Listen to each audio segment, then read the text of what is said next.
All right, so this was a build around submission for some green-red aggro.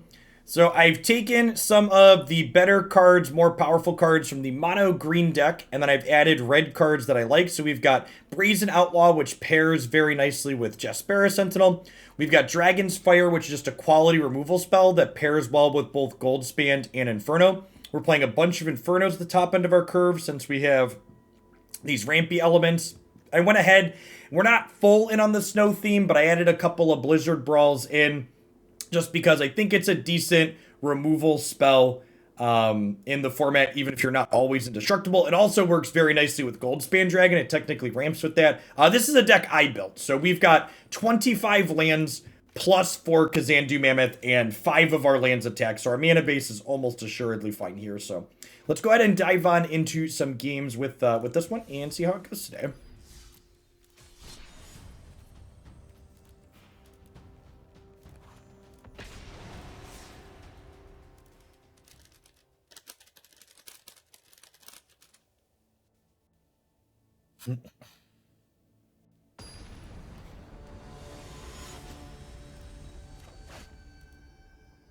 What non-legendary Pokemon would I like to see in Unite? Alolan Sandslash. Sandslash is one of my favorite Pokemon, or Sandshrew is one of my favorite Pokemon growing up, and blue's always been my favorite color, so to get a blue version of my favorite Pokemon is kind of awesome. Thanks for 2.5 years, Gendy. Welcome back. It would be sweet if it could be like a mix of like some of the Alolan Ninetales kind of CC and then maybe Dig for mobility could be cool. But like, I'm really excited to see where they go with Unite in terms of designing characters because there's so many sweet designs in Pokemon in general that they could put in there very easily. Yeah, I'm actually incredibly surprised that there aren't shiny skins for every Pokemon right off the bat, because just recoloring the Pokemon to get better, just recoloring the Pokemon to get easy cosmetics seems so easy.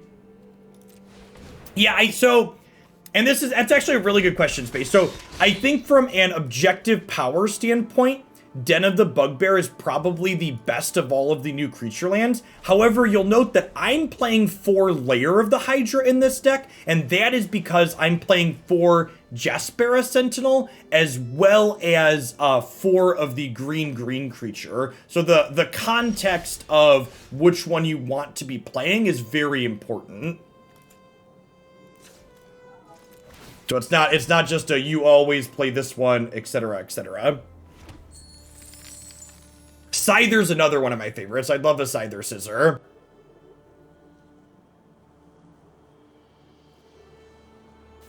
So I think I'm actually going to level this and attack and then play this rather than run something into a likely counterspell here. Hey, I'm glad you're enjoying it, Zevs. You should make sure you pop in the Discord server and jam with folks sometimes. In addition to me and Christy looking for some higher rank groups, there's people of all levels playing in there and grouping up.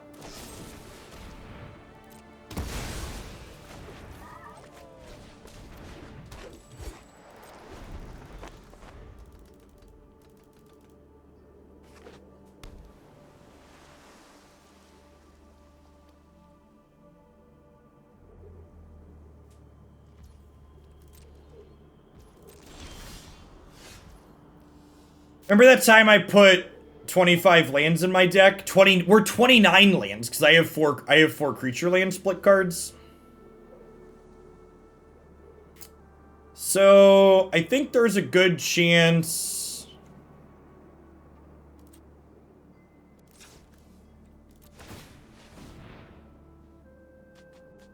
There's a good chance we get swept next turn. The Shadow's Verdict, so I'm gonna go ahead and jam the Goldspan here, because these probably aren't gonna hang around to make more mana for long.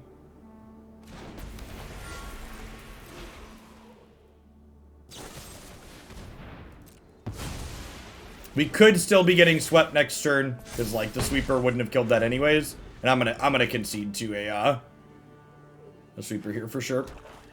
Just too far behind not having any lands. This matchup's actually probably pretty decent for us on average. We have a lot of different threats that are tough for them to deal with consistently. But No mana and sweepers are scary.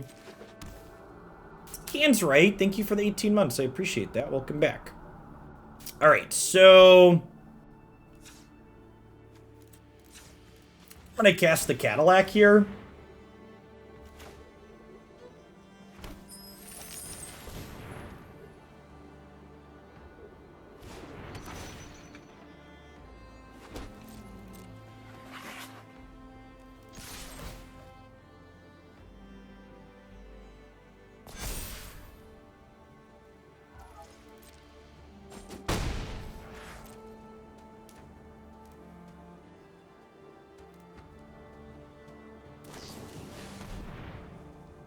Okay. They could definitely be playing Blood on the Snow.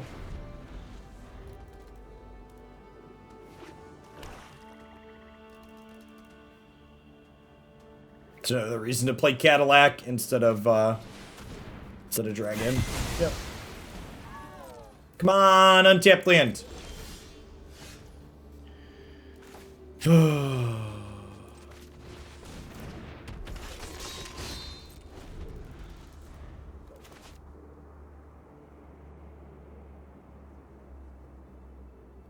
For the 41 months, Greeny T, welcome back.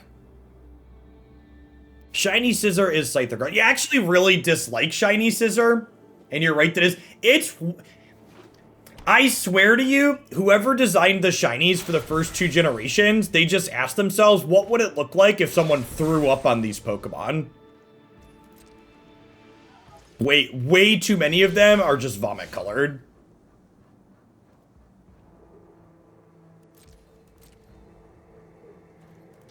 Red Gyarados looks great, but there's a ton of them that are just like this puke green.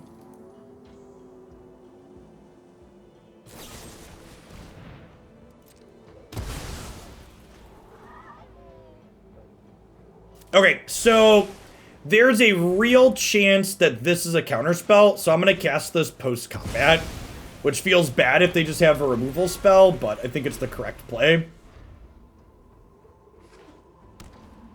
So, some of them look good, not all of them, but a number of them. Like, Dragonite and Scissor are ones that jump out in my mind as being vomit-colored.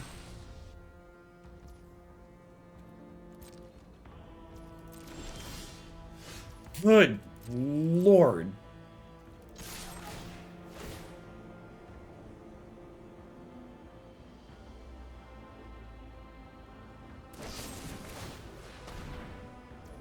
Oh, do they just give me an extra mana for free? Thanks.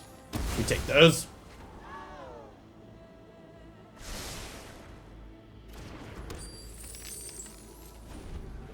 Maybe I'm supposed to level this. Oh, I skipped to click through my thing. Well, the good news is our opponent doesn't have a lot going on either. Half of the shiny Pokemon look like someone took a saturation slider and just bumped it up a degree or two. Also, Geodude does look like a Cheeto. You're not wrong. That is big accurate. So the Ranger class does not trigger giving Goldspan mana. The Goldspan triggered because it triggers on attack. Just for a small correction / point.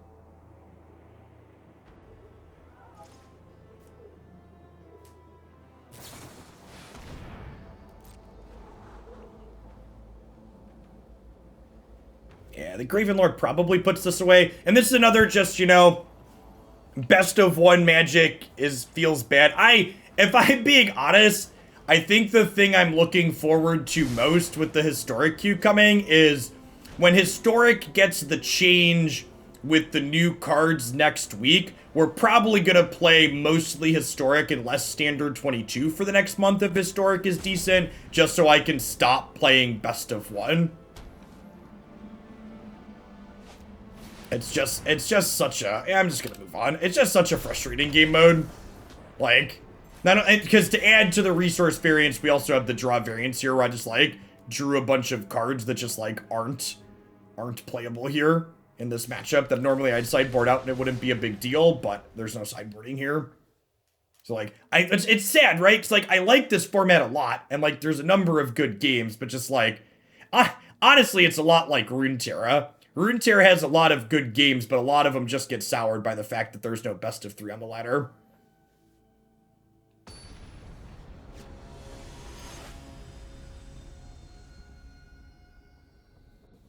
Top 5. A lot better in Magic than in Pokemon Unite. You're not wrong. You're not wrong. Alright, this is definitely a spell here with these other lands.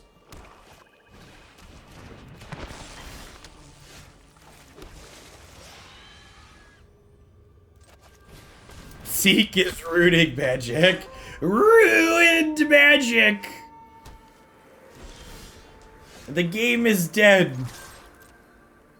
I think my favorite thing currently going on Magic Twitter is seeing all of the old hats who used to play competitive Magic freaking out about Flesh and Blood using the Pro Tour branding for their competitive play. And it really just shows how out of touch they are with what's actually important and makes money in Magic. Like, the people who had so much invested in the pro scene just can't fathom why Wizards hasn't invested into it. And the answer is really simple. It's just not a worthwhile investment for Wizards.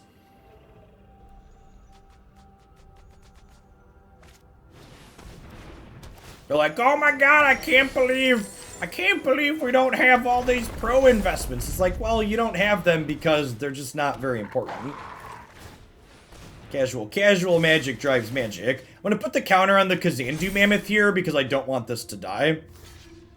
Yes, if it was a good investment, they'd invested. And you know what? Honestly, I know a lot of people would probably disagree with this, but the fact that they tried as hard as they did with their pro system, like, the MPL was a big risk, and I assume that they took a huge bath on the MPL. It's not cheap for something like that to come up as a failure. And I can't really say that I blame them for, like, that not panning out and then not immediately wanting to jump into something else from a competitive focus.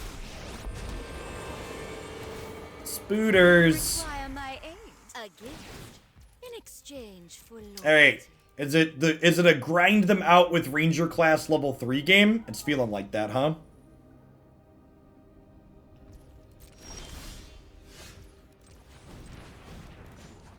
So, I don't think EDH made casual players more visual so much as it gave a unified format for casuals to be playing, I think is what I would describe as having had happened there.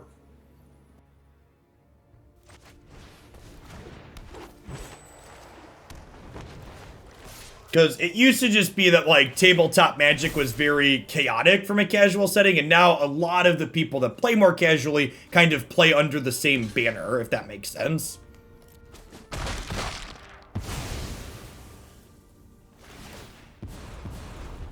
Yes, it gave it an easy way to say, hey, this is a good way to play casually at home.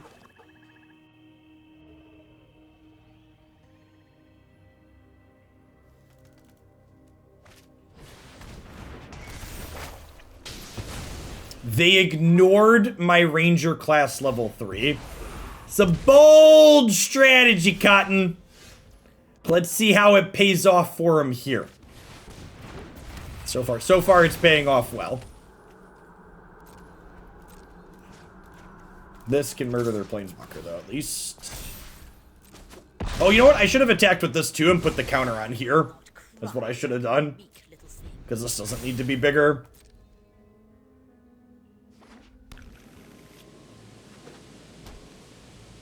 Do you have blood on the stone? Nope. Okay, and this means Professor Onyx is dead after they kill this.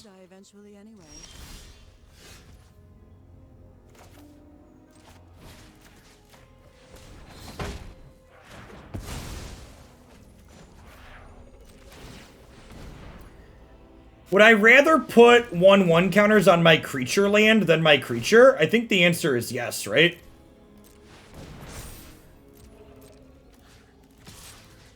I can activate this for just 2 mana then even.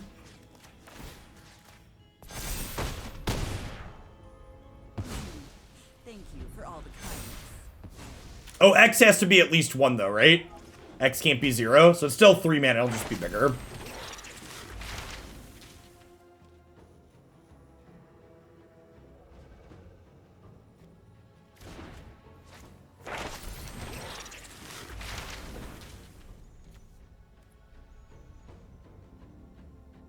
There's been a containment breach, chat. That's fine. You can level the other one to 4 here.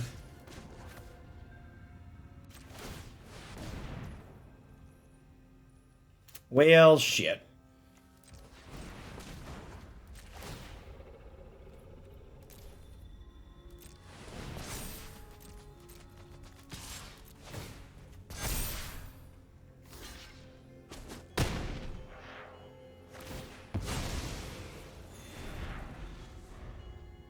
They have a blue splash. I wonder if they have a blue splash for the lesson in the sideboard. Or if they have bigger things like we get like Komad here. And the draw 2 lesson. Just a mascot exhibition. For fuck's sake, man. That's so frustrating.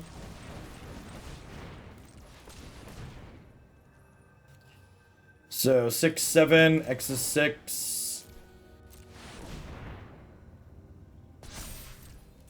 Deck has so many creatures in it.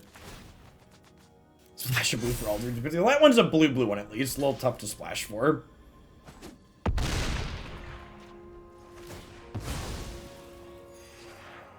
Our Ranger class level 3s have just like cast actual 0 cards off the top of our deck. And we actually haven't had that many creatures, right? Like my draw has only had 5 creatures in 18 cards so far.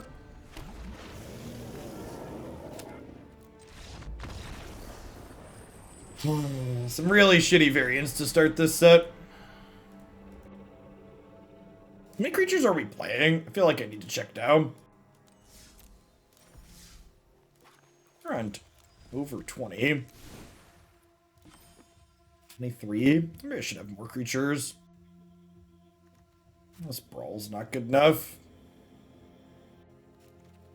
We had a bunch of matches with good teammates in Pokemon Unite, so I used up all my good luck there.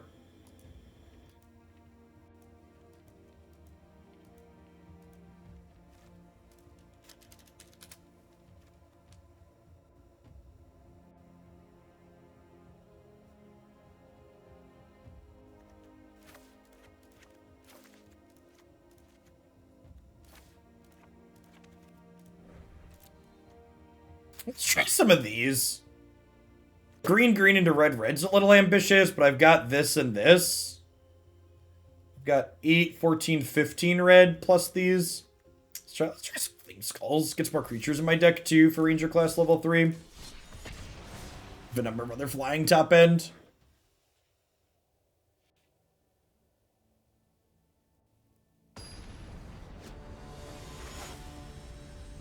Well, they make creatures, but they're not creatures for the purpose of casting them with Ranger's class.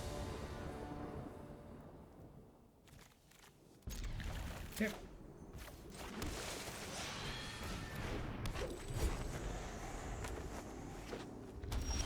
Oh, you know what? I made a mistake there. I shouldn't have crafted that using a wild card. I should have gone and bought packs.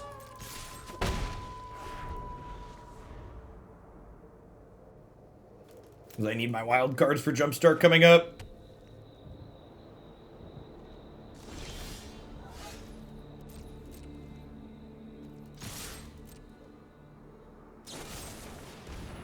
Am I the very best yet? I'm not, but Christy is, so she can carry me along.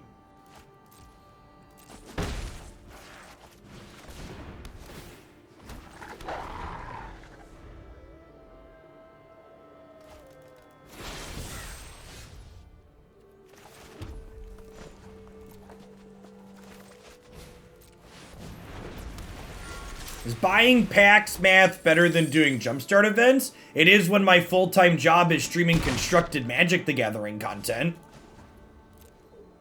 So to answer your question more specifically, no. It's way more expensive to buy packs and use wild cards than it is to play Jumpstart. However, from a terms of what content makes me money, People are way more interested in seeing constructed stuff than they are watching people play shitty Jumpstart. Now, Blizzard Brawl, do we still need the Snowlands? I mean, do they matter? People playing Redeem? Is it worth it to enter Jumpstart and just concede? I don't believe so. That also takes a pretty significant amount of time. Like, sitting there and conceding a bunch is a real thing.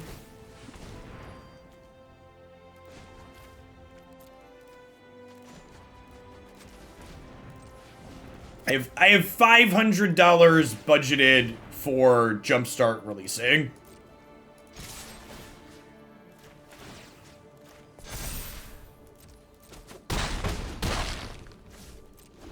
That still takes a bunch of time, Whitman.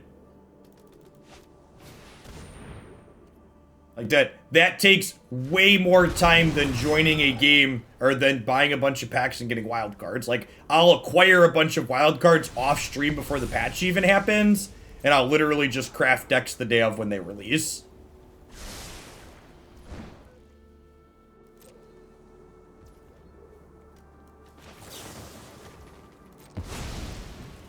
It is tax deductible, so basically free. Exactly.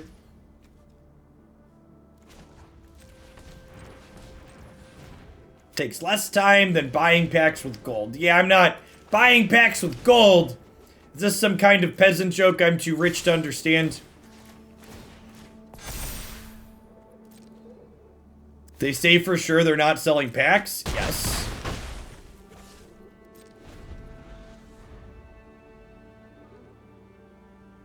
The best route to build decks is all about what you value.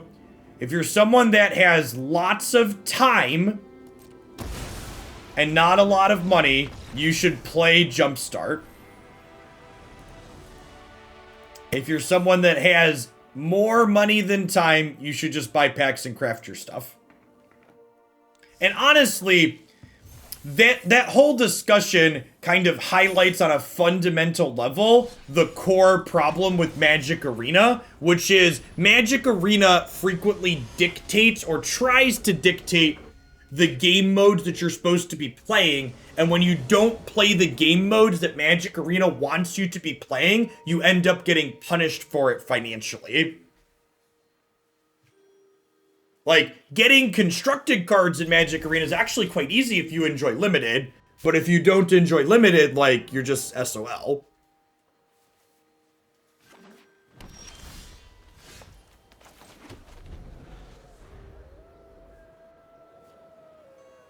I mean, a lot of people enjoy the mode.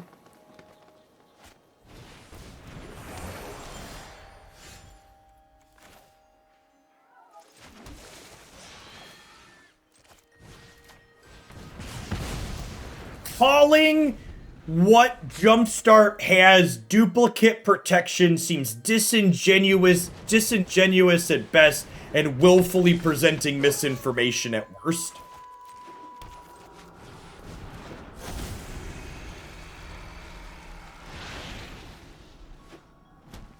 Pretty sweet. I don't think we're gonna be able to race this chariot here. Our hand's just too terrible. This can't block, unfortunately.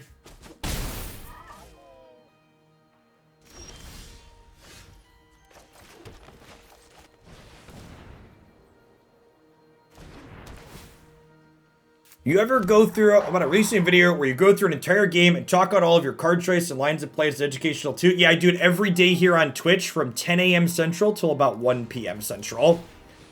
But like, for example though, on a turn like this, there literally just only one decision to make, right? Like, if there's a choice to be made in a match of Magic, I talk about it. In fact, I think it's the greatest strength my content has here compared to a lot of other creators. I'm better at breaking down my lines on average, but Magic's also a game where there's frequently spots where there's just no lines to take, right? Like, I guess I could go through, okay, I could activate Lair of the Hydra for 2 here, but attacking my 2/2 into their 4/4 is bad, but like, you have to assume your audience has a base level of understanding. So I don't think it's valuable for me to stop and say, hey, attacking my 2/2 into their 4/4 is bad, and instead just make the obvious play without saying it, because it's literally the only thing I can do here.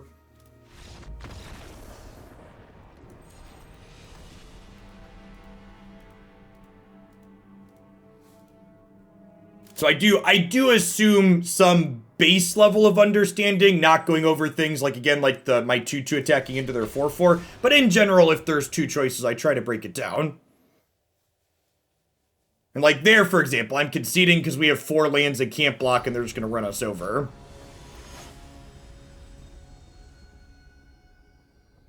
If you want some nuance, the correct play there is to concede because we're behind and can't come back. We don't have a catch-up mechanic with the cards in our hand. Sand's fine. We'll probably lead on... It depends on what they do on one. If they're like a white aggro deck, we might lead on Dragonfire. Right on time, Jaspera Sentinel. Welcome to the party.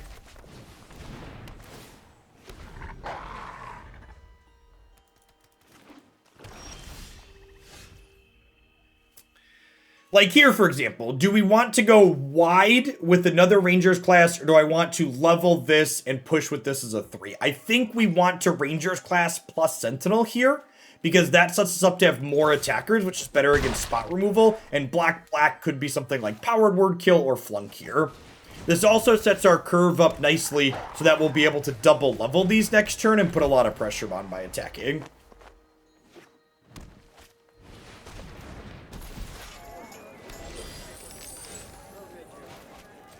Huh?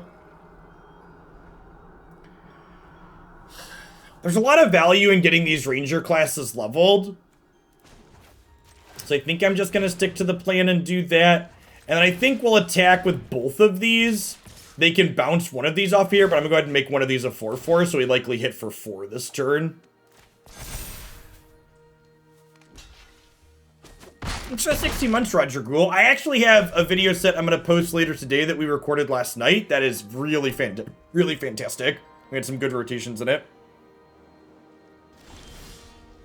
Should have played the Skull and only leveled one of them up. I disagree with that because I'd rather push damage here. For example, now I'm going to get to attack with both of these as 4/4s this turn, which ends up with me being a lot more aggressive. I was also in a position where before I drew this, I could do both of these. In fact, now that I drew this, do I want to do both of these? I might. No, I think I'm going to spread out my... I'm not going to make this a 6/6. I want to make all of my things individually powerful here.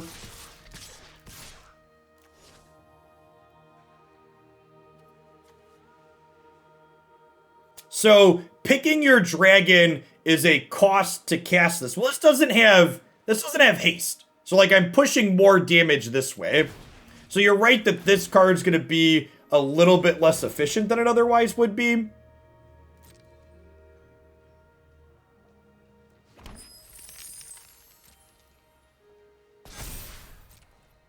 I go ahead and murder this Skullport Merchant so it can't be a gain 4.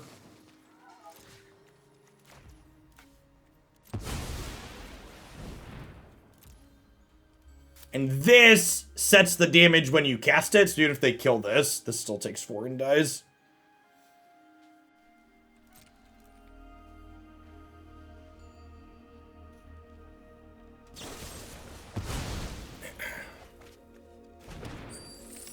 Hey, happy 35th birthday, Ludarina. Thank you for the very generous tier 3 and for 23 months. Welcome back. Good morning, good morning. And then, should they have a Blood on the Snow here, Flameskull plus Rangers class should hopefully help us grind through that. They are low here. Yep.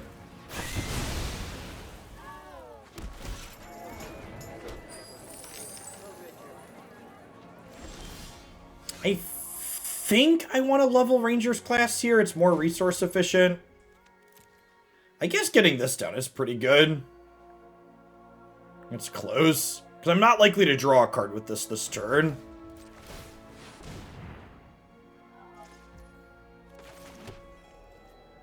These support options are currently pretty narrow, Kraken, but we're supposed to be getting more Pokemon soon. I'd wager they're going to expand that up pretty quickly. So there's currently only one healer, but Blissey was data mined, so... my play is definitely not great against Binding. That being said, there's a 3-drop on top of my deck here, so I'll get to Flameskull plus Mammoth next turn, which is nice.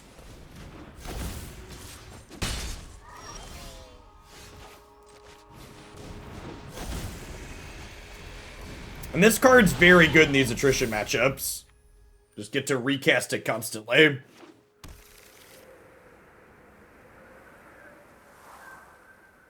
Well, so... I'm going to disagree with your definition of a support. So, Adelgos is a support in Unite. Things that CC, like, for example, Snorlax, that's a defender Pokemon classification in Pokemon Unite. So maybe League of Legends or Dodo or whatever don't differentiate that, but there's a variety of tank defender options. So that should have clarification, but when I'm talking about Unite, I'm talking specifically about the characters classified as support. So you can play one or the other of these. So we can play the Mountain or the Flameskull next turn. So as long as you keep playing the Flameskull, it just keeps coming back.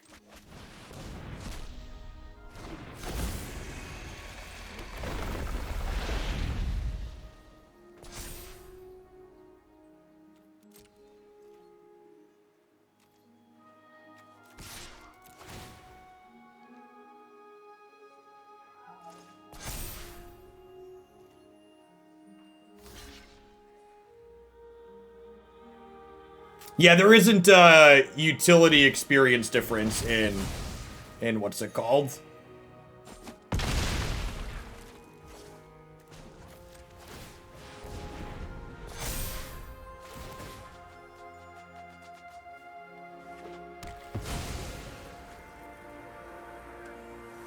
Snorlax is great, and they just buff Wigglytuff. Snorlax is my second favorite mon. I've enjoyed him a lot.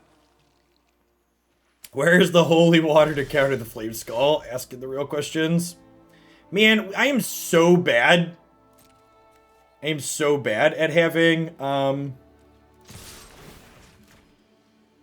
creatures on top for Rangers class. We've had this to level 3 twice down. We've actually just not cast anything with it at all. Ooh, this is pretty unfortunate. They're gonna get to fire up this and trade here. Or they just do that? Sure. Ooh! Wow, this actually works out insane, because Flameskull just cleared the top of our deck. That's awesome. Thanks, opponent. That was a sick interaction. Am I holding Mammoth as a spell? There might actually be... I think I'm actually playing this as a land, because when they're killing these, I need mana to recast them.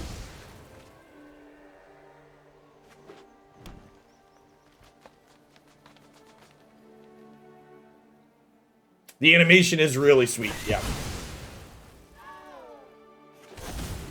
Alright, the snow's nice and bloody.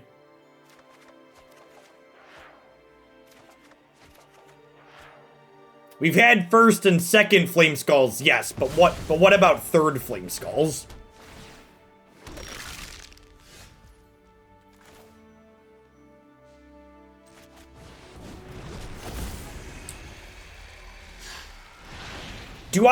I probably don't really want a third skull here, right? What if I played this Flameskull from hand and then play the second Ranger class? I think I'm kind of into that.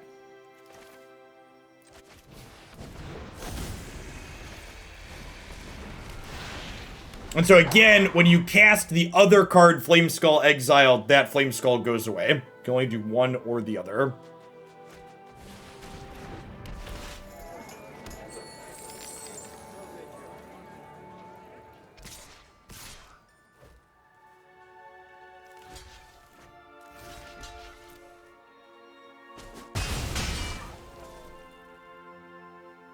So they get to sacrifice this to gain 4.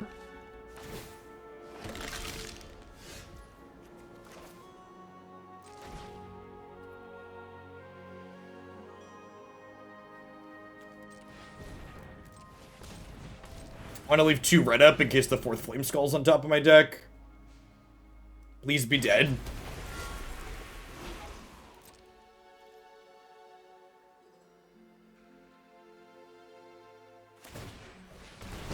Guess they could draw a removal spell here.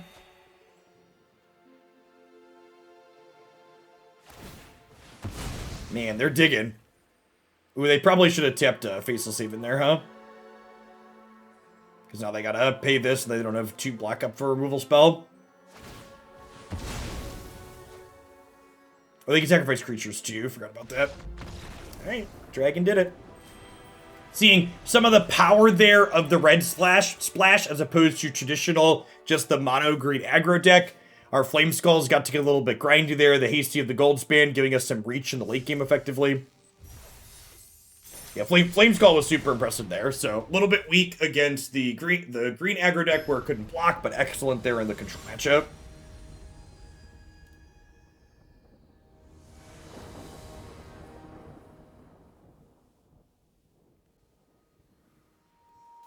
Seems very reasonable. I did see there are 2 August seasons. As someone who could not care less about my rank, whatever.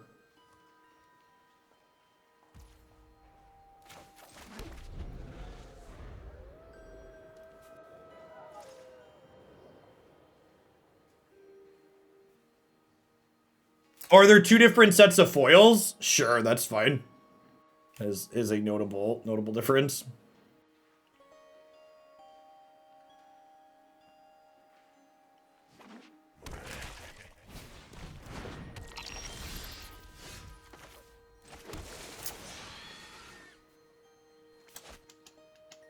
Lead on this in case they have a removal spell on 2. I think there's a good chance our first threat dies, and I'd rather it be this wolf than this wolf.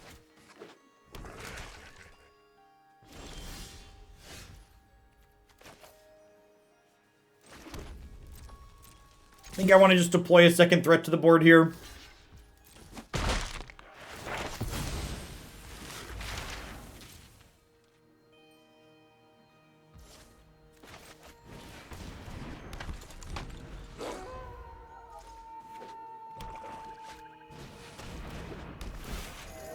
Dragon's Fire is such a sweet card. So we get to Dragon's Fire, reveal a dragon from hand, kill this, deal 4 for 2. We get to level this Ranger's class, attack for 6. Unfortunately, we are 1 point of attack short of triggering pack tactics here, but still got a solid chunk in and we're ahead on board by a good deal.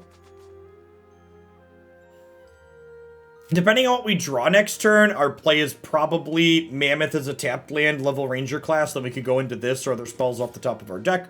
We'll see what they do here, though. Their deck is looking like it's probably something grindy. Man, if that's their play for the turn, that's pretty incredible for us. Yeah, I think Mammoth is probably a land. We'll see what we draw. Honestly, if we draw an untapped land, we might just fire up Lair of the Hydra and crack them for 10.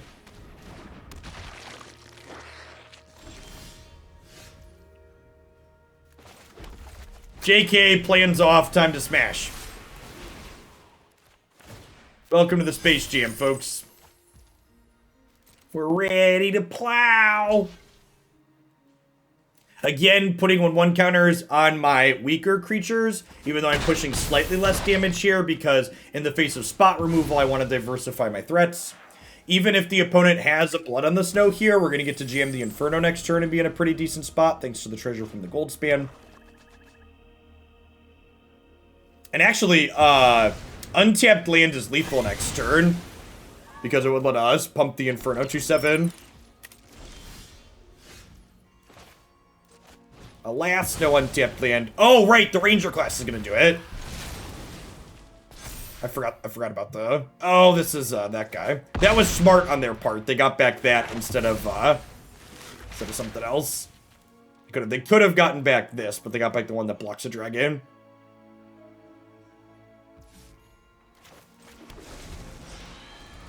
Yeah, maybe this is wrong if it wasn't lethal. If I'm being honest, I just assumed they were getting the more expensive creature back. So I kind of punted that. Hopefully Ranger's class will be grindy for us here, but they knew this was in hand from the Dragonfire earlier. So they're able to prep for it appropriately. Come on, another Inferno off the top. We're playing 3 of them.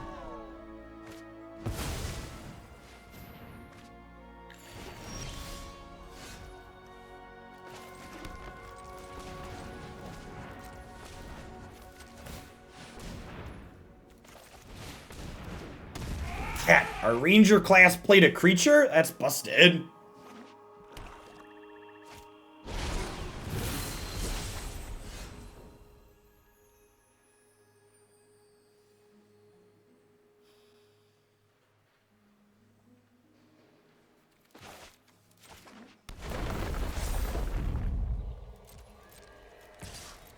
Attack for 6 and see how they block. The Dragonfire might blow them out with a double block if they don't just jump out of it.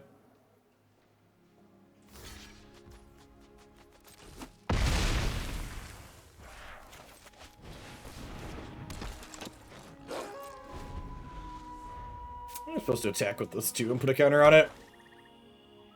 Just like leave 2 up to do this or this. If I played the pack leader... No, Werewolf pack leader has to attack to trigger pack tactics. It's not just when you attack in general. Also, you have to have 6 before you attack. If this is putting the 6 point of power on something, it doesn't work. So, what's been suggested doesn't work for a couple of reasons. I'm passing here. I assume this is a Blood on the Snow.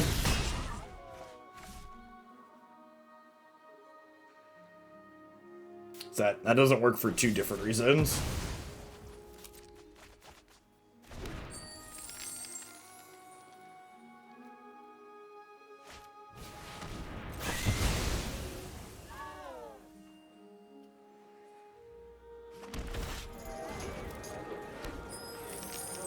Alright, Rangers class, I believe in you.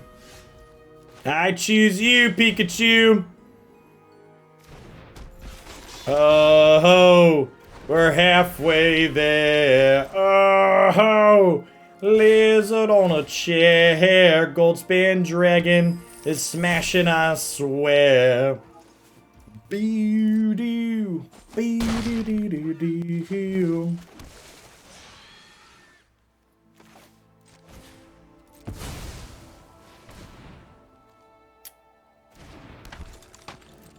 Got some grind for next turn. Flameskull seems really good against these black decks that are trying to grind you out with Blood on the Snow and stuff. Seems truly fantastic.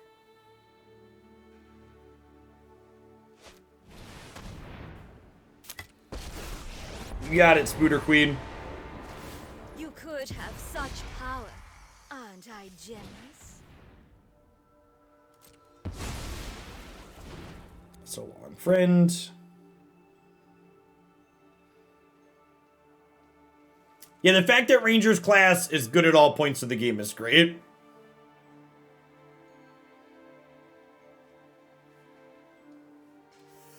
What's going on, God Baron? Your partner went lemon on a square. I'm gonna have to remember that one. Get it into my rotation.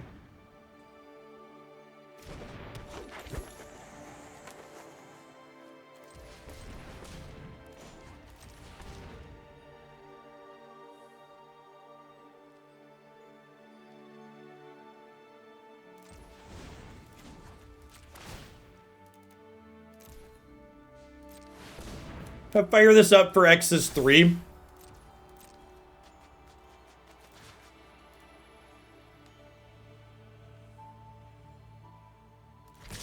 Oh, actually, I can give this trample, right? So if I attack with this, I get a treasure? Yes. So let's put a counter here, because this can trample.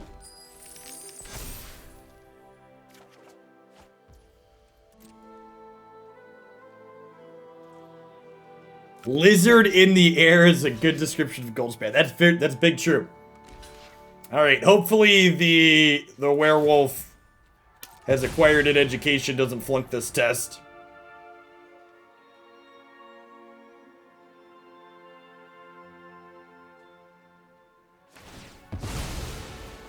And you're dead. Subservience will. Crunch.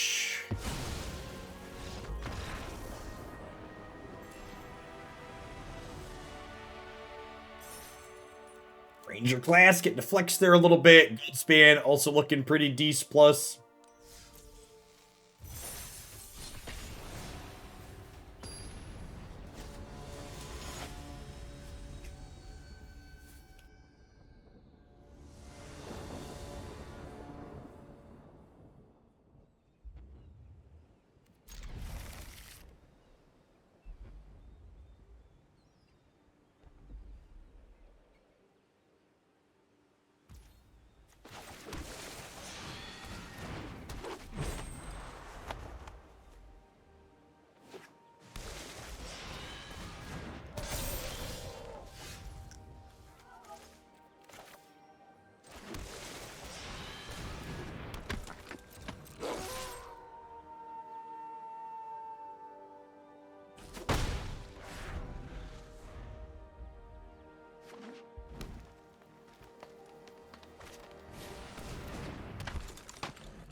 So now we have a choice. Do I play Ranger class, play Mountain level Ranger class off the Wolf, attack with a 4/4? Or do I go tapped land, Rangers class, offer a trade set up for Goldspan next turn? I think I like getting Rangers class leveled. It also allows me to keep the pressure on nicely.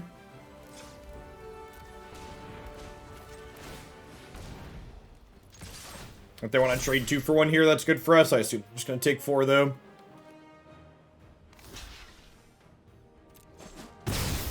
Deal.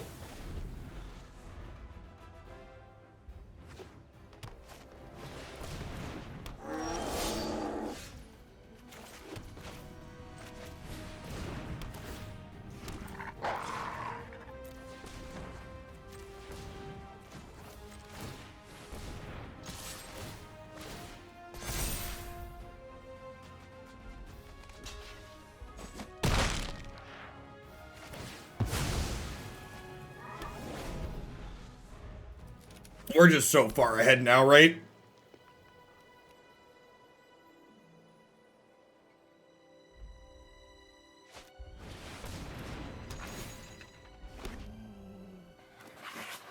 Yeah, I agree. Definitely a match where it's not easy to break serve.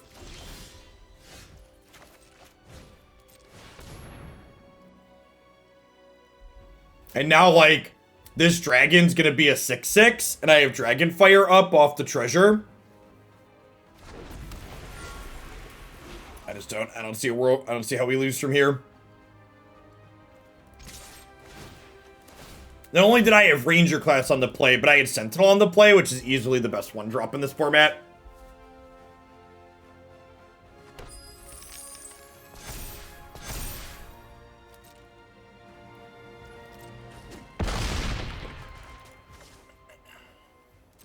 The mute icon is animated. It does a little spin. It's really slick. OBS is pretty good software. I have small issues on occasion, but it's really good at what it does.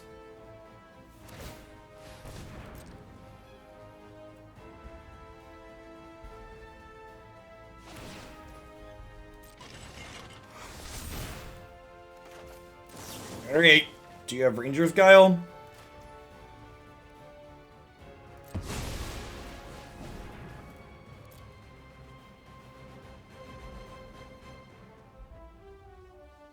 Yeah, if we can be on the play with Jaspera Sentinel, I'll play all the best of 1.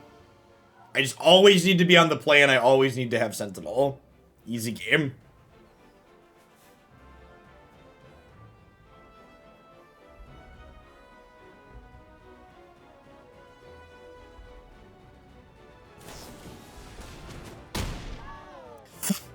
Deal.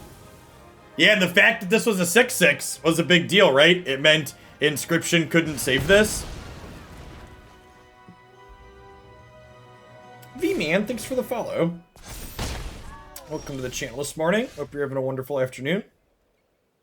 Ooh.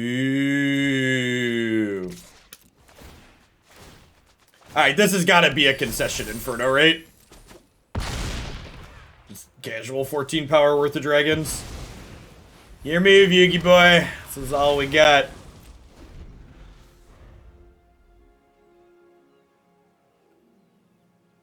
So, the chariot copies a token when it attacks. So if I didn't kill the chariot at enter combat, they would have made another token. Which is what I was looking to avoid. Denying the token's better than denying the 1/1.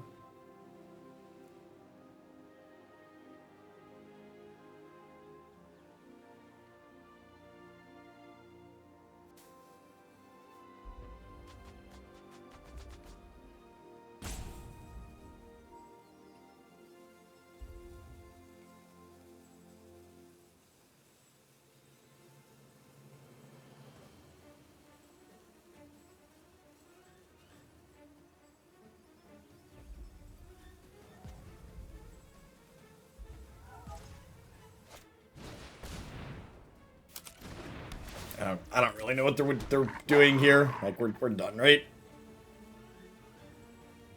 It's like rope into rope.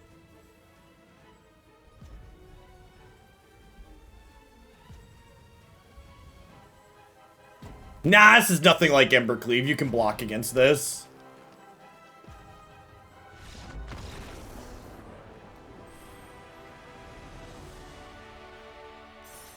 Yeah, Magda and Sentinel do a lot of work, Brick Skipper. Also, if you look at my mana base, I'm playing a pretty high land count.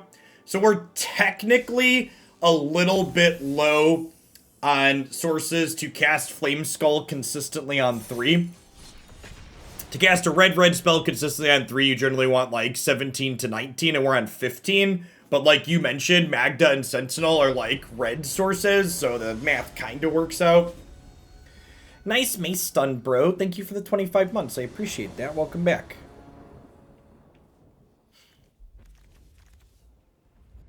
Is this enough to stunt whatever early game they have? Fingers crossed.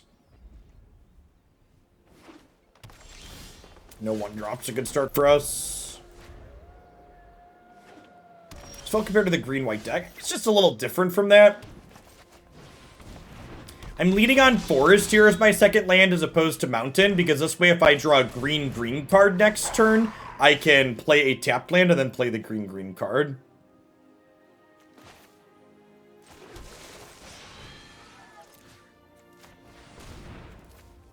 I keep this one a surprise.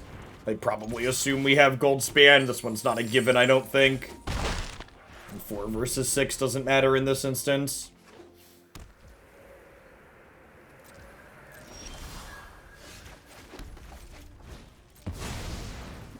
You know, if they have like a Soul Shatter here, we'll still have a treasure from Magda for the Inferno next turn. And then hopefully our creature land can pull us through this flood, or we'll draw some more spells.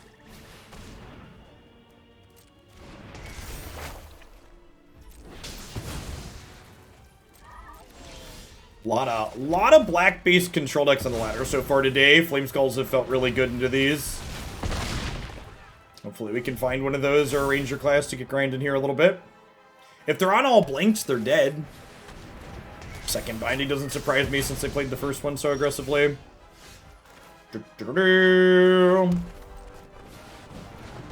that a good top deck, chat? Be a little above average. One of the things that's sweet about this deck too is the treasures from Goldspan can fuel big Lair of the Hydras, which is excellent. What's going on, Kevin? Thanks for the 14 months. Welcome back. To be fair, to set a low bar, and I think this is part of why I've latched on to Pokemon Unite so much. Pokemon Unite's a really good social game. Like, part of the reason I've been playing so much of it is Christy's really been enjoying it too, so we've been playing a ton together.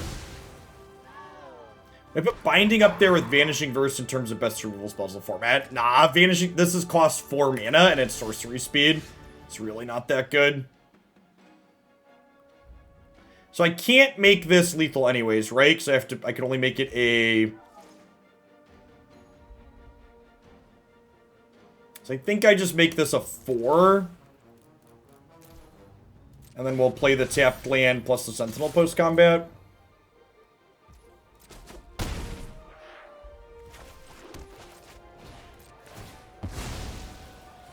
Oh, right, the treasure puts a counter on this.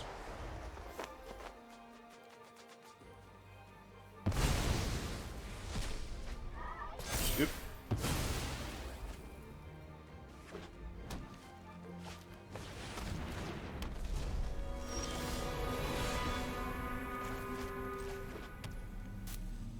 So, Lair attacks is a 5/5 at the moment. Do I want to trade Lair for Terror Guard here?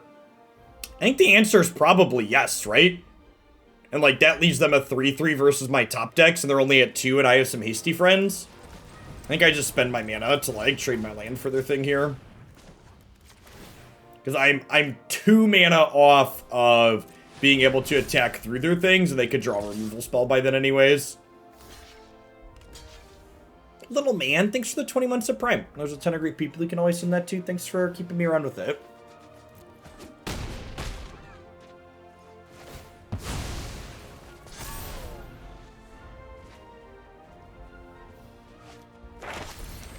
That is a very good top deck. You said we were gonna raise top decks and we lost. Needed a Flameskull much earlier this game, huh? We'll play this out in case I like get too aggressive and attack with their flyer and we get to punk them, but very likely dead from here. A deck building / updating stream next week. Yeah, definitely.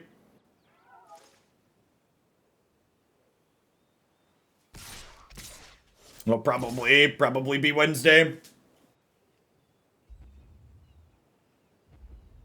says trample.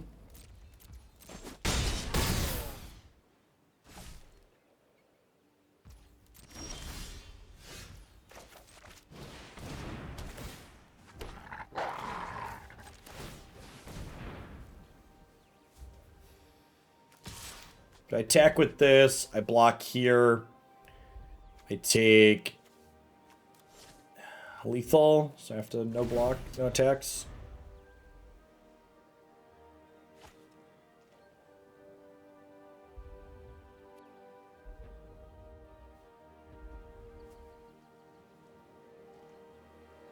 I don't know if any of those modular creatures are good enough. They're probably not. Jaspera Sentinel's definitely good enough.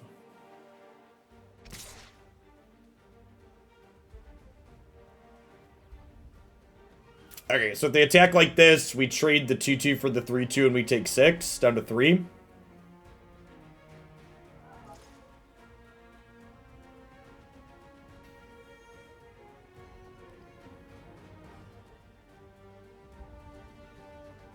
Jaspera Sentinel is going to go on a lot of things. That card's probably good in Dead Guy Ale and Red-White Midrange too. This format, Historic definitely lacks quality 1-drops. As a general statement.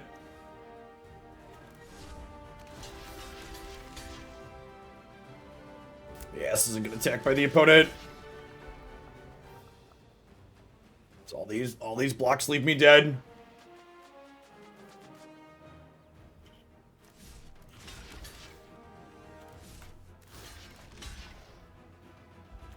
Just have to hope to draw a dragon. Have to have a removal spell for that. We can't get it. Survey says. Not gonna do it. Close game. Close game. If we'd have seen a Flameskull that game earlier on, I think we'd have been able to grind them out, but they just had too much removal and we didn't find any of our attrition cards like Ranger class until it was too late. The opponent's learn spell coming off the top when they had 9 mana and in top deck mode was pretty ideal. Not a whole lot we could do there. Nettlesis might be okay. 3 mana's a lot in the aggressive decks, but it's definitely worth trying.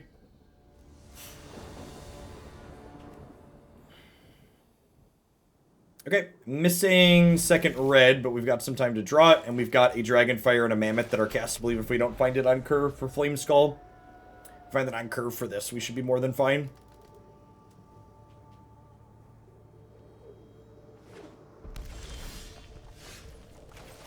Yikes.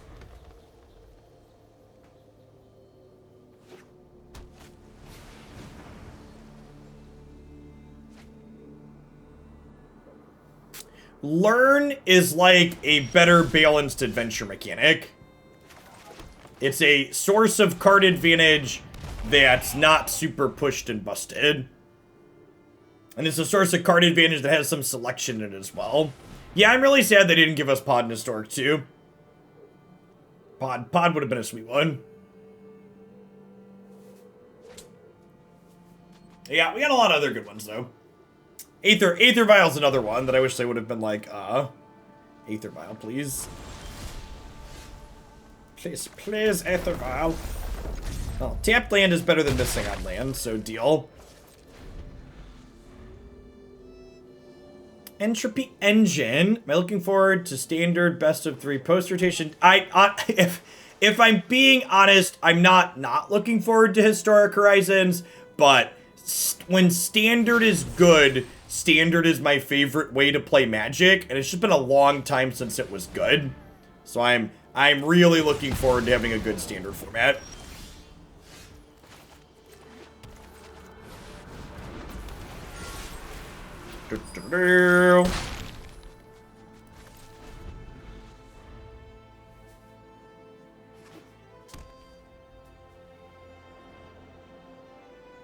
So, not only can you have the creature that gives Vanafear haste, but we also now have a red 1-drop that perpetually gives something haste in your hand. So you can play the red goblin 1-drop, give Vanafear from hand haste, and then it retains that haste with the perpetually mechanic, even if it gets blinked or something later, which is great.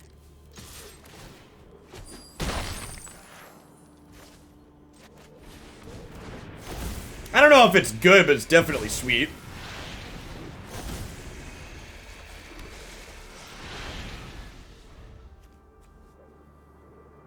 Flameskull does look a little bit embarrassing into this Aldrin's Epiphany, but it is what it is. Ooh, just a Goldspan. That Goldspan's got to play defense, right? So they should be dead to this Lair of the Hydra. There's no reason to give them mana.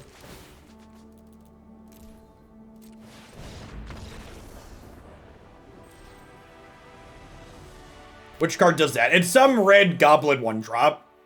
It gives a creature in your hand haste perpetually. That's some common or uncommon.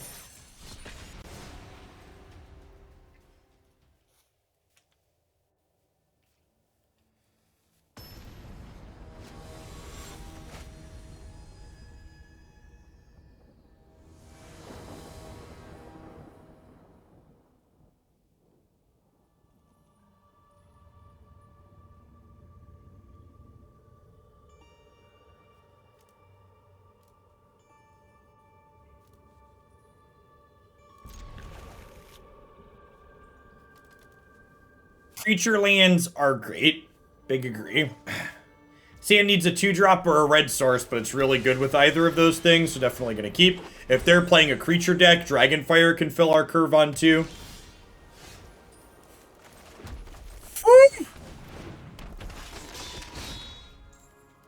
Next stop, turn 3 Goldspan Dragon. Hashtag sometimes lucky.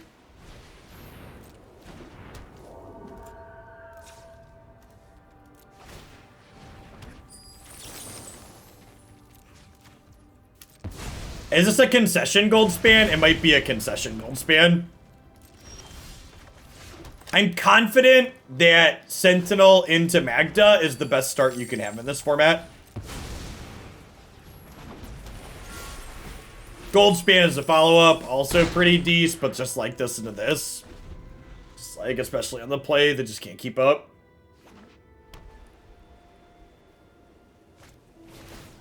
Got me.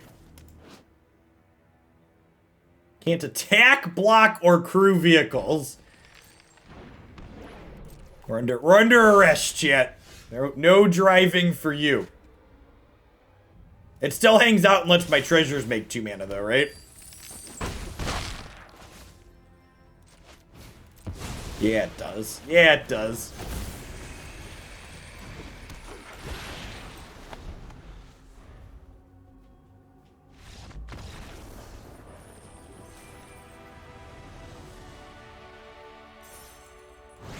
Yes! Magda's Dragon flavor text is relevant in this format. Accurate.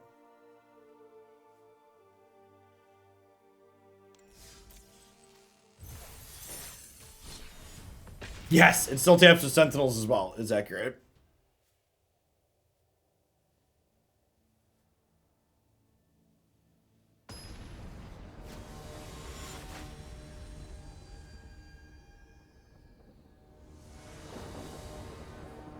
I'm glad we kept playing through the little bit of bad variance we had in the first couple of games. This deck has been sweet. Glad we stuck it out.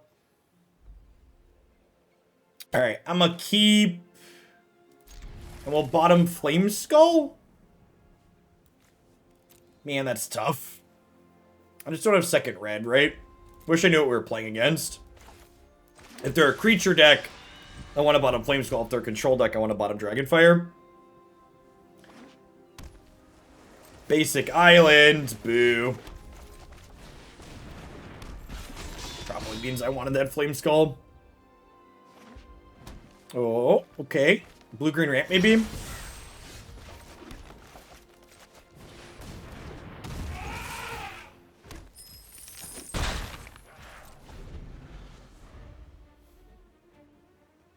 On the board nice and early here.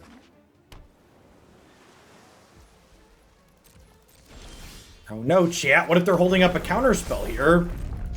How will we ever win the game?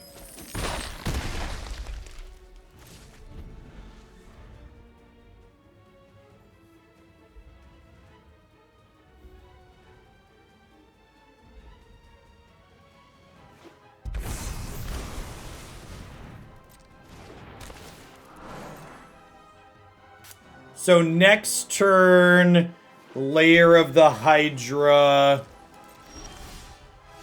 Doesn't matter because I drew a dragon.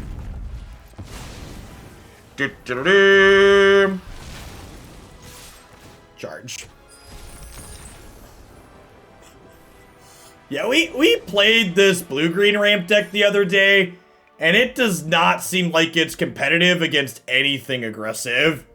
Like, it's fine into, like, these snow control decks, like black, white, and blue-black that are running around, but, like, green and white aggro, red aggro, you just get, like, run OVER. It's not a pretty scene.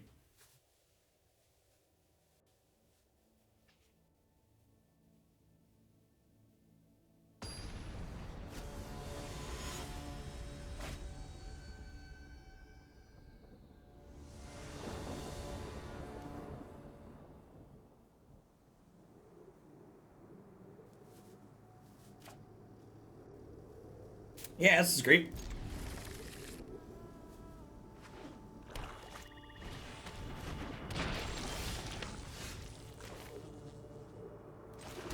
That's actually really good against Miguel.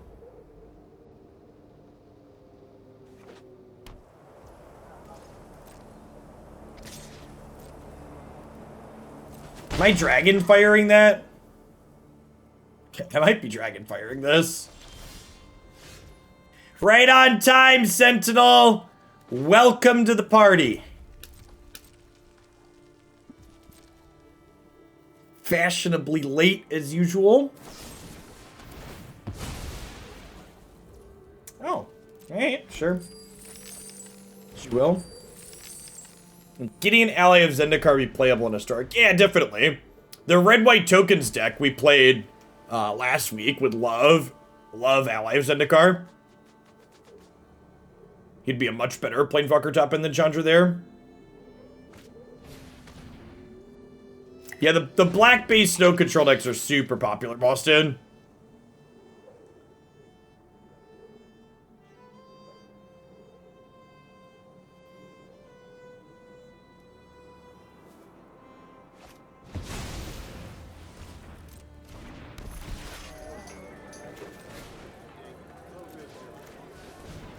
Let's murder this one before they get the treasures. That way they can't stack it to Deadly Dispute.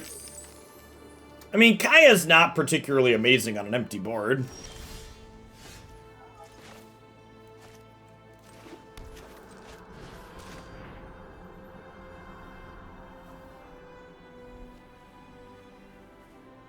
Magic as a game enables control decks in a different way than a lot of other card games do. So a lot of the types of people that gravitate towards those types of decks that don't play to the board are largely just killing everything find a home in Magic.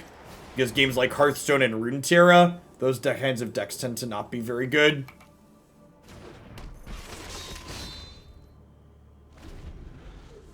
And they're frequently at least fringe playable here.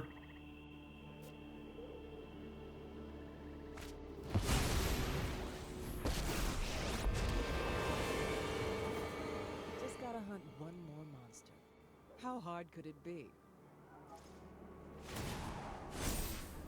Here, let me help. For the record, I agree card games are better without those types of decks being good. At least this deck has a lot of things that play to the board. I think we're just dead to this Kaya plus these Dorkos at this point, though. We stumbled on mana. Our start was just too slow.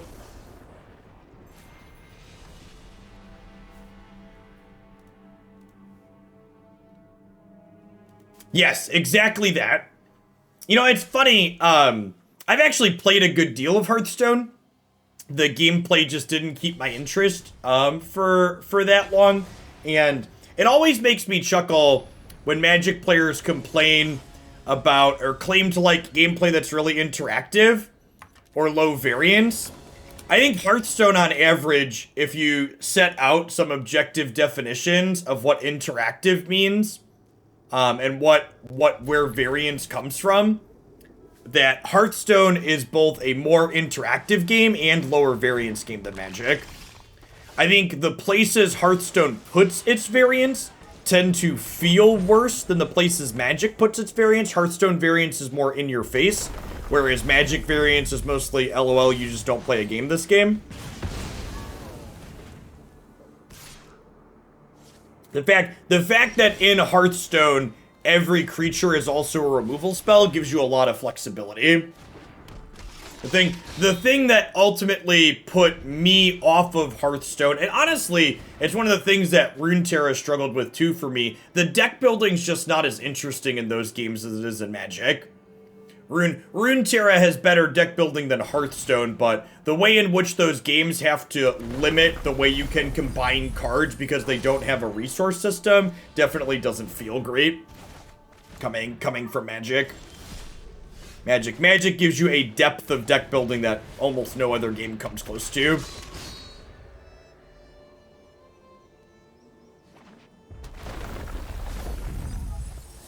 Just like annoying our board while this crab slowly mills us.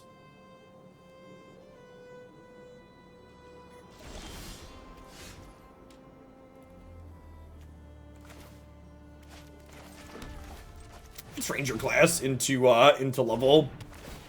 Attack for 3 here. I think that's better than post-combat Goldspan. This way the crab can't jump block this.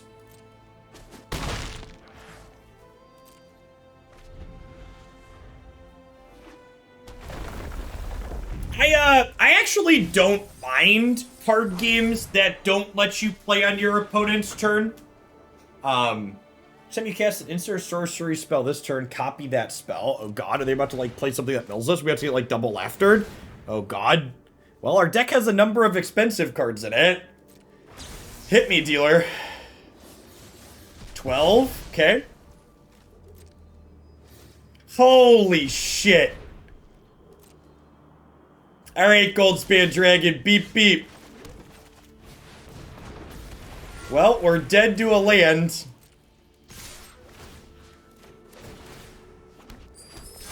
That's so unfortunate. We just needed like one more card in our deck. Please draw a spell that doesn't mill me, opponent.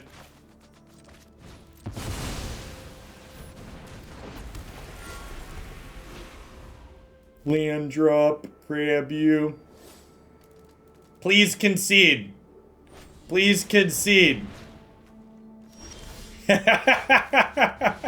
Alright, they're just playing a bunch of double up laughter stuff. Hashtag sometimes in the game. Definitely a little bit fortunate here to win this one. Oh, this deck is sweet. He almost got us. Teach by example and dual strike here. Respect where they're coming from there. Are there other cards that mill in Standard, or is it just laughter? Like, what other spells can you double up to mill a whole bunch? Cacophony. How much does that one mill? How much does Maddening? Believe it or not, I don't know what Maddening Cacophony does offhand. 8. Yeah, only milling 16 is not that many. 8 or half their deck kicked. Okay.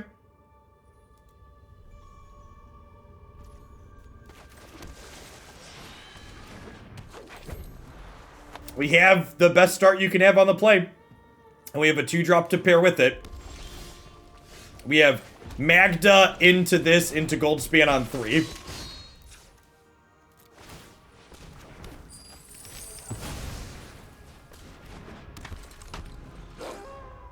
Both teams are trying their hardest here, chat.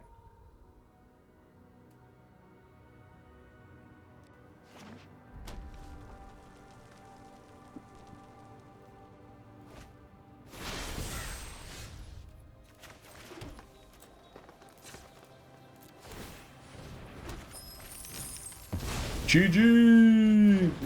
This is the actual nut drop. BT dubs.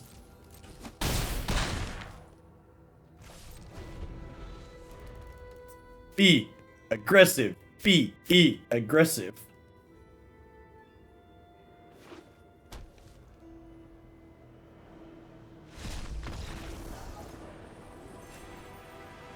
Bye, friend.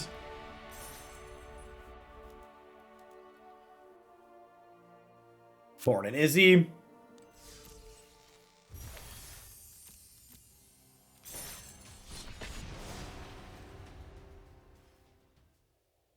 It's the best red green monsters deck ever. I don't know about that. Let me tell you about this card called Land War Elves and how it used to cast Goblin Rabble Master on turn 2. Rabble. In a way, chat, I'm a Goblin Rabble Master because you all are definitely rabble and I think could be classified as goblins under many definitions of the word.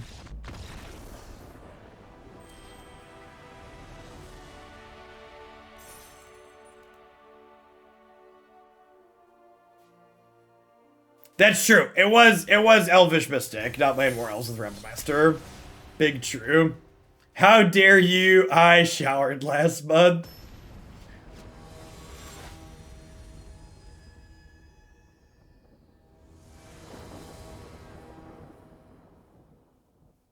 To turn 3 kill into the turn 1 kill? Yeah, exactly. Nailed it. So we're missing our second red for Flameskull, but I've got Dragonfire we can play on too. I think this is definitely a land tier. Thanks for the follow, VV Man. Welcome to the channel this morning. Thanks for hanging out. Nice. I'm gonna play the mountain or the red source here. So that way if we draw another red, we can do this next turn. Honestly, if we don't draw the red, I might do tapped land mammoth, level the ranger class, attack for 3, depending on what they do here. I'm telling you, chat, we broke it. In it to win it. Actually just can't lose energy.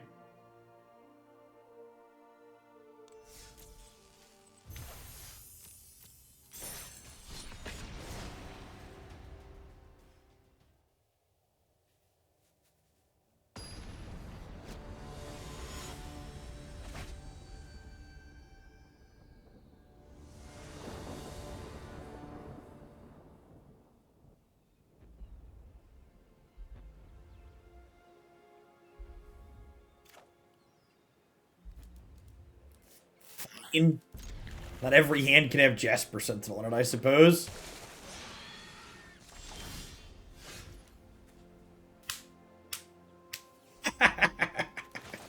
Tactically on the draw this game. Tactically on the draw. That reminds me, I remember when Elvish Mystic was standard legal, a question I used to often ask people was, would you choose to always be on the draw if Elvish Mystic was always your 8th card? Would you be okay with never being on the play if you knew Elvish Mystic was always card number 8?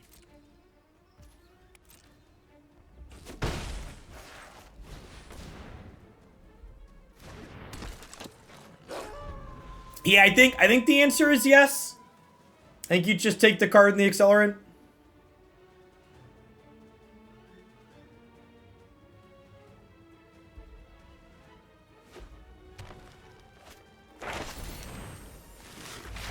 Alright, class. Seatbelts, everyone! It's time for a field trip.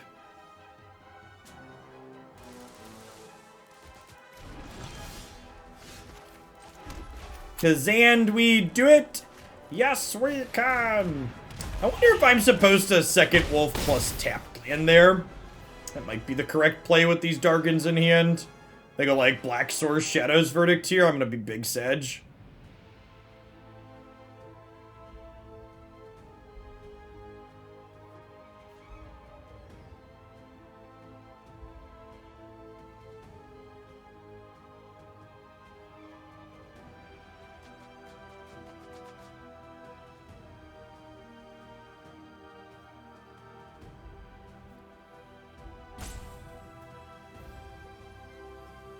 Well, they're in the tank here. Okay. I mean, all things considered, that worked out. Could have gone much worse.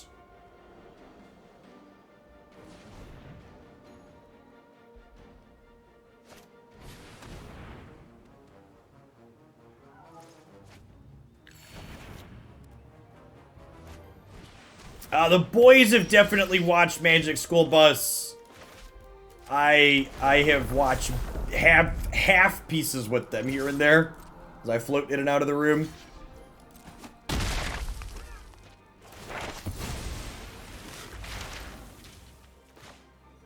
Right, if we could draw like running untapped lands here, we're in a good spot.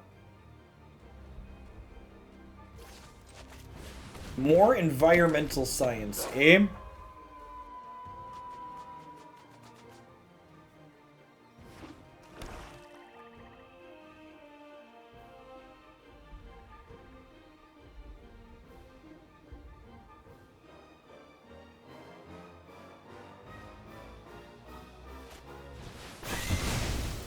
Blood on the snow now. We are dead, didn't draw lands. This is magic, beep, beep.